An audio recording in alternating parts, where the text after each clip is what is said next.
ঐতিহ্য ভক্তি আর উৎসবের মহা সম্মেলনে প্রতি বছরের মতো এবারও আগরতলায় মেতে উঠল পবিত্র রথযাত্রা উৎসবে।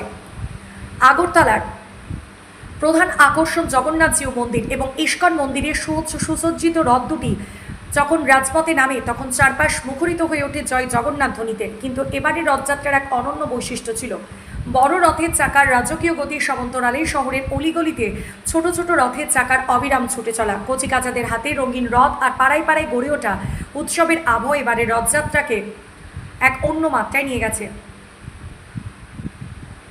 বিকেল গড়াতেই আগরতলা শহরের ট্রাফিক ব্যবস্থা থমকে দাঁড়ায় ভক্তদের ঢলে, যেখানে জাতপাত বয়সের ভেদাভেদ ভুলে সামিল হয়েছিলেন হাজার হাজার মানুষ। ত্রিপুরা থেকে বিক্রম কর্মকারী report, crime press, Bengal news.